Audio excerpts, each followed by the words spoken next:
Alright, this is Quincy Mann's Pro Tools section. I'm recording a song, not recording a song, but I'm actually mixing down a song for my big brother RAMA DON. The song's called From Nothing. And I'm going to show you what I'm doing in this Pro Tools session. So when I get a session, or when I'm doing a session, I like to line all my tracks up and do color coding.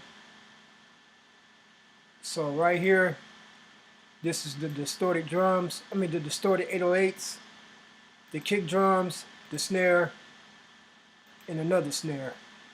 And those all color coded, the percussion sessions in the blue. Then I have my main melody or my main lead, the main riff that's going throughout the song. You can call it what you want to, but I call that the melody. And it's like this little whistle going on here in the purple. And I just call that a lead. And then we got like some bell sounds. And I just got those different colors because, that's not a multi-group and I ain't got much to work with. But all my drums, all my percussions is in the blue. And then we got a chorus, all in the green. And those is color-coded. Chorus, a stack, a dub, a stack, dub, whatever. Then you got your ad-libs. This is my verses, color-coded in the blue. That's like the main vocal. That's the doubles or the stacks. And this is the ad-libs or the hypes. And after I got all those color-coded and lined up, I like to clean up my tracks. So there's nothing in between because, so it says like this empty space right here, the program itself is processing just that empty signal. You can't hear it in the mix, but it'll say CPU usage if you just get rid of it. And then I'll go to my mix window, from the edit window to the mix window, and I start EQing the individual kick, snare, melody, etc. And when I start EQing, I like to bypass back and forth between the natural sound and the sound that I'm adding to it. And then with these levels down here, I got it at 22. Like normally it'll be up at 0.0. And as I'm boosting frequencies to like different instruments, it tends to get louder. So what I do is pull it down with the trim and then bypass back and forth, and I already got this set, so when I bypass it, I hear the natural sound, and then I got the adaptation, to boost up certain frequencies, but they're at the same level. So it won't be louder, and I won't have to continuously turn it down. So you still got an even input-output signal. And then, of course, after I do like each individual tracks and such, I use several different EQs for several different things. Like the kick in the 808s, I use the Q10 because it has like a curve when you EQing, and it gives off a better sound.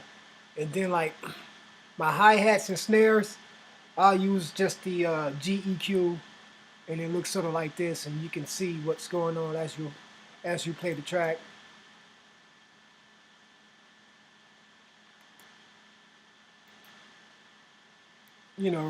Etc. with that. And as you see on my bus, I'll start making a bus with all my music so I can glue it into one track. I have them bust out to 3/4, and all those 3/4s is going into this one. I call that AMX, which stands for all music.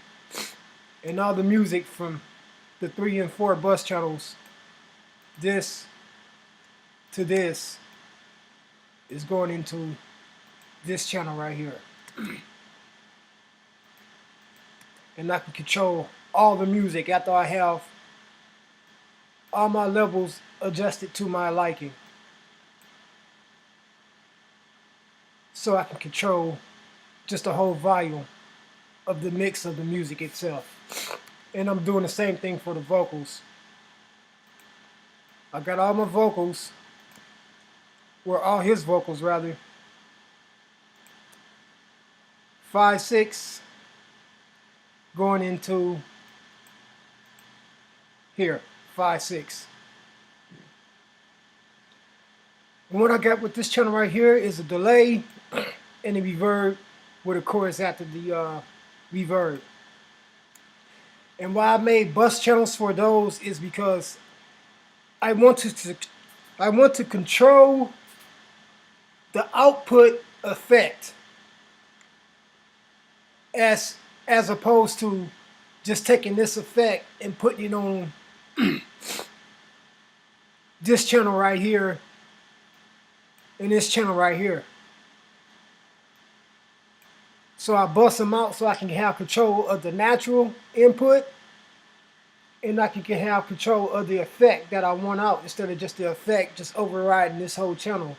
So I separate them. Now they can breathe better. And also this, you can control the effect in your mix. And I got, you know, just bus in channels going to that and this for certain vocals. And then I also send these out to 5/6 going into here, so it glues it all back together. So what I'm doing with the vocals, I'll put it, after I got all my settings with the EQ with the vocals, I'll send them to, you know, all my vocals is in this channel right here, AVOX 1. And I'll put a DS on all the vocals. And that controls your tss and tss and tss, tss, tss. And I'll do a low pass just on vocals in general so they can control the P's and the B's. P's and the B's, de-essers for the S's and the T's. And then I'll put another EQ just to brighten it out so I can have it just cut through the mix. Now after I've done that, I'll send all the vocals that's going into here, AVXXX1, which is all 5/6 to 9/10. I'll send 9/10 to this 9/10 going into this. Bust out into the input.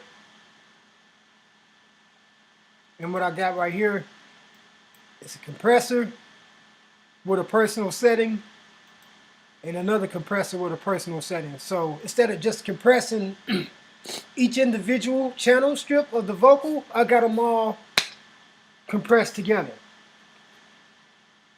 Now the reason why I'm using two compressors is because it's cutting out a lot of automation with adjusting the volumes when it gets higher and the volumes when it gets lower. Like you can see right here with the dynamics of this vocals. The dynamics is how high and low is this going, you know, the peaks and valleys. So it gets high right here, gets low right here, gets high again, gets low again, gets really high.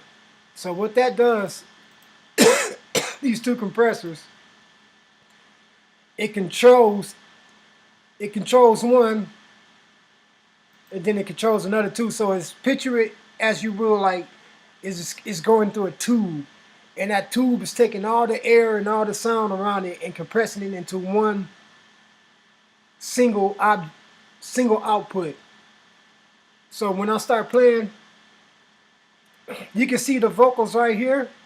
It's all over the place. It's high and reaching and peaking.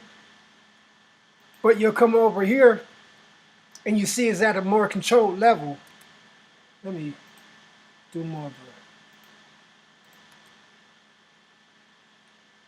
Right here, as opposed to right here. And it's not our, and I got a personal setting, you know, with my compressor, so it's not crunchy and hard compressed. You know, it doesn't sound squished and boxy. So I got all my vocals right here again, my AVXX2 and my all music mix. And I take these two, 1112, 1112, send that to the 1112 here. So I glued them together. I glued it again, so they're all a consistent mix. So I can control the volume of the music and the vocals itself. Now, a session is pretty much done at this point. So what a person would do, normally they'll bounce it and then open up another window and start doing their mastering channels. But I'm going to do all my mastering on one page. So it's all in one session with the mix to my liking. Now I'm going to master it. So it's just all in the same process, if that makes sense. So I'm going to open up 3 more channels because I already got one right here, which is, I want to make those auxiliaries.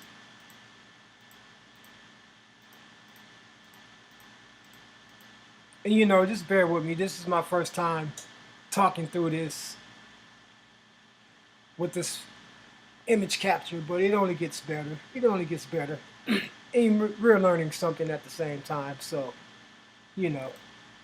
And if you like, want to leave any comments, you know, subscribe or just leave a comment. Tell me I'm the greatest or tell me I suck. Don't matter.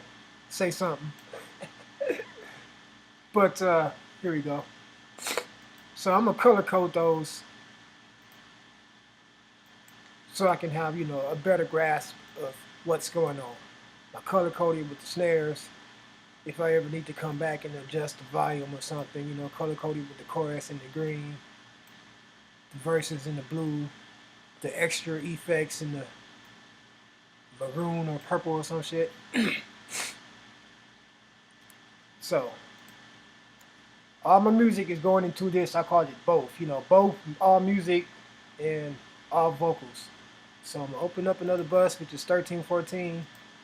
Take that 1314 in the input, make this an output of 1516, input 1516, output 1718, bus input 1718, bus output 1920, bus channel input 1920.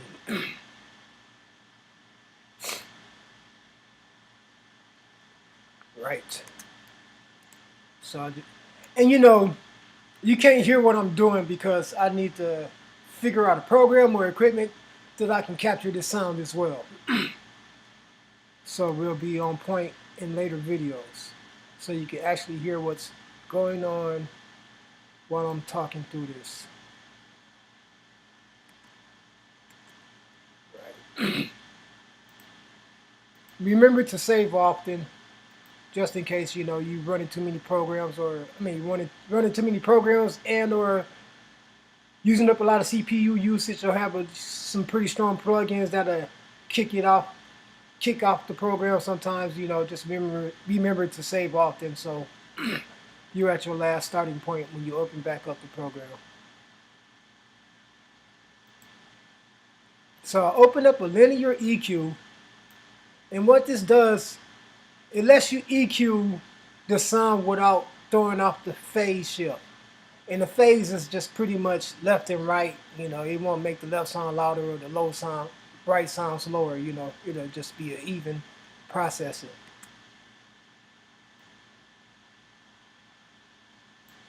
I take that back and drop that some so I can get rid of some of those low frequencies that I don't need. I mean, you're still going to have your bass, you know, and this EQ right here is very subtle but very dangerous at the same time, so. But it's powerful and good.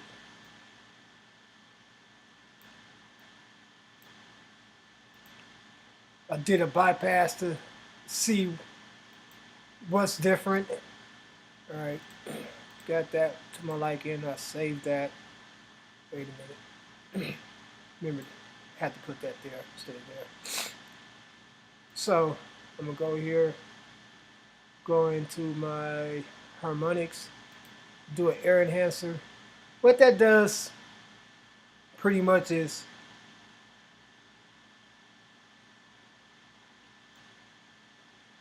take the needed frequencies that you can't really hear, but that makes a difference in systems and iPods and Walkmans and etceteras and radios present. And I just did a subtle. Don't want to do too much because it is just throw the whole mix off. I'm gonna go to sound field, go to air stereo width, and that's just, you know, even though you got hard left and rights, this air stereo width gives you more of a presence on both speakers in layman's terms. Just do that very subtle, just do that very subtle, 0.1, 105, or 0.5. Remember to save often. Now what I'm gonna do now is turn this all the way down because I'm sending this into, go to the harmonics. I'm sending this into a, what you call this thing, a tape machine. You know, I even got my J37 or my Kramer. The Kramer looks like this, which is a very powerful features. And you know, if you want to know more about that, look it up on YouTube. They'll tell you. But I'm pretty much always kind of come back to this Abbey Road ripoff Waves J37. It's pretty good. Now, the reason why I got that turned down because I don't want it to go past. I want it to stay between 20 and 10 on this VU meter down here. I don't want it to redline because like the more it's doing it, the more it has to process and the more it junks it up. So it's just barely breathing. Then I find a tape speed or tape bias that sounds best with me. It's all about preference at this point.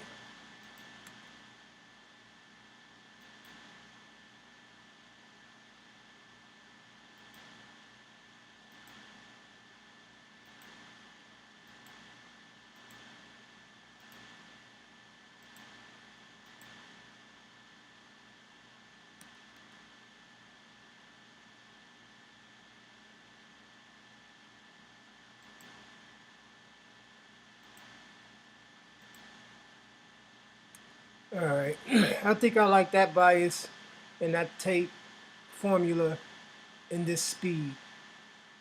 You know, because that can pretty much, you know, take a sound, you know, your overall recording and make it sound like crisp or analog or digital or a record, you know, it just gives it a different sound. And, you know, and it does wonders with a whole mix or with a single instrument if you just do it on a single channel.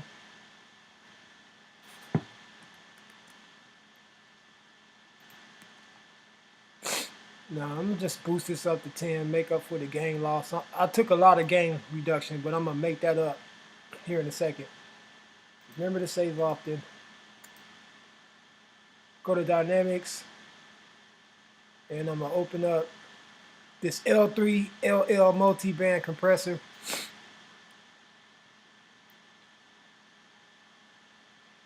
You know, on all commercial recordings, you know, ever since the invention of CDs, you got a hell of a lot of headroom to drive it up to the loudness threshold.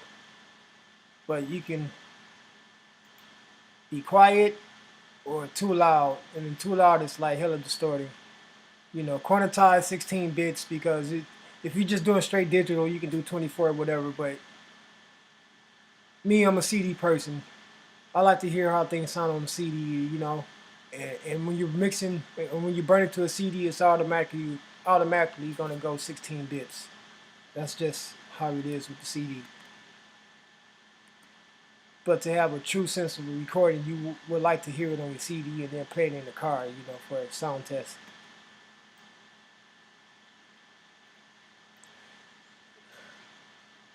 Now I'm taking this, dropping this down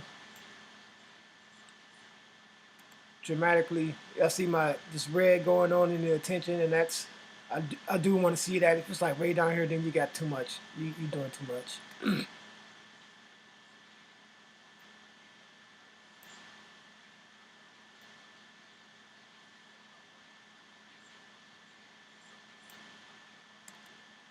Now what this doing, this compression, is taking all these sounds. It's taking the whole sound of the song and putting it in the tube like I stated earlier, and it's taking all the sounds, all the beats, all the music, all the vocals, and making it at a consistent level so you can hear everything. And stuff that was quiet tends to get loud. Things that's loud that was normally you can hear it as well with everything else. But you just have the good ear for mixing and focus on what you want to do. When you're doing vocals, you do want your vocals to cut through the mix. You don't want to sit on two on top of the mix because then it sounds like karaoke. And if it's two under the mix, then you can't hear the damn vocals. And you have to strain hard to listen. The end result is what you want to do. As long as it's translating to the listener and they can hear it, then that's the desired end result.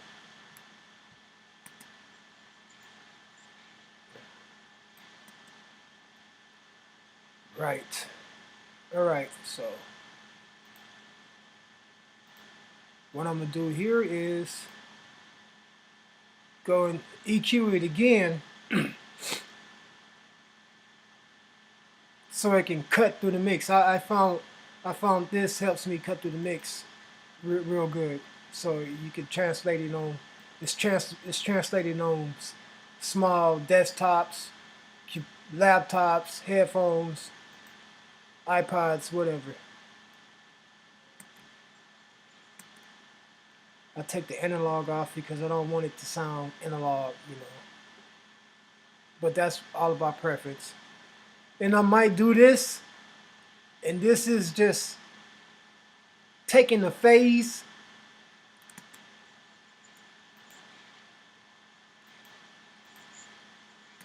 is reversing the phase. So, and most of the times I like to use this because it to me it tends to glue it better. It's not throwing off your left and right like if I do something like this or panning. It's not doing that. It's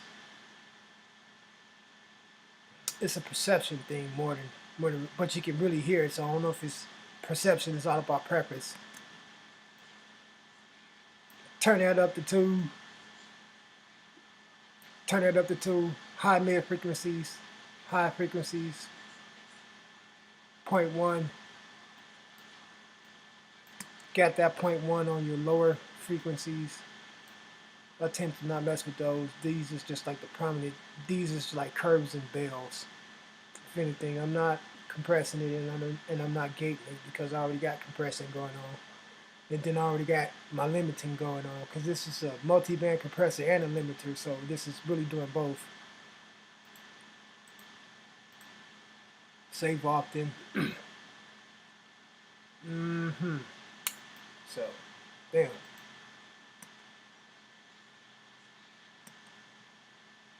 I hope I mixed this shit right because that EQ shouldn't have been there on that channel. But it still sounds good to me. But I got all night to go back and check it on. So with this one, I'm going to like the sound field and I'm opening up my phase scope so I can get a better judge and a better understanding of how loud it's going to be. It's at 18, 19, which is good and which is pretty loud, but you kind of want to push it to the 10 if you're trying to compete with the industry.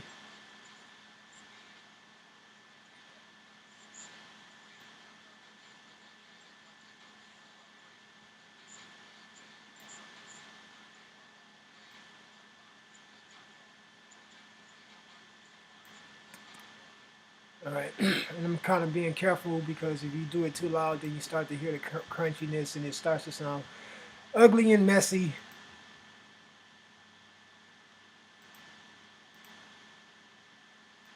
So I like to hang around like around 15, 14, 12, 15 to 10, which is not bad. 10 is like loud, and you just turn it up a couple of notches and you hear it loud. But when I'm doing it to 15 to 10, you just have to turn it up maybe 1.5, and it's still gonna be loud. But I'm not sacrificing my dynamics.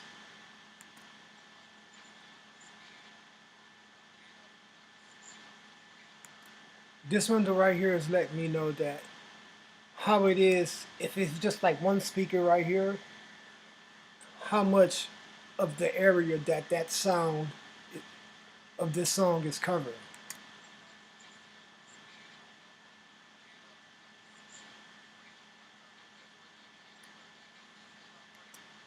which is pretty good. I'm satisfied with that.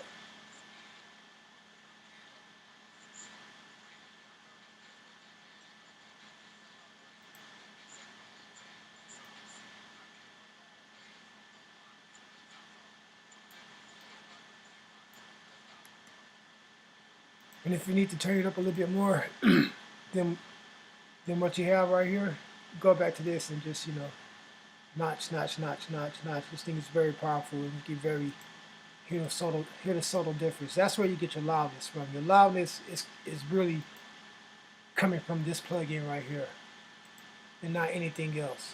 Because when you try to make up for loudness with anything else besides that plug-in, then that's where you're gonna like run into trouble, is having it sound muddy and scratchy and harsh on the ears, and we're not doing that. Alright, so I'm gonna save this, and I'm gonna end this tutorial before I bounce it down, because I'm gonna watch me listening for a song to finish. But yeah, this is how it's done. This is Genghis Khan with the Vikings, mixing down a song from my big brother Rama J, called From Nothing, Pro Tools session. I am the pro with the tools. Please subscribe, leave a comment. You know what to do. Peace.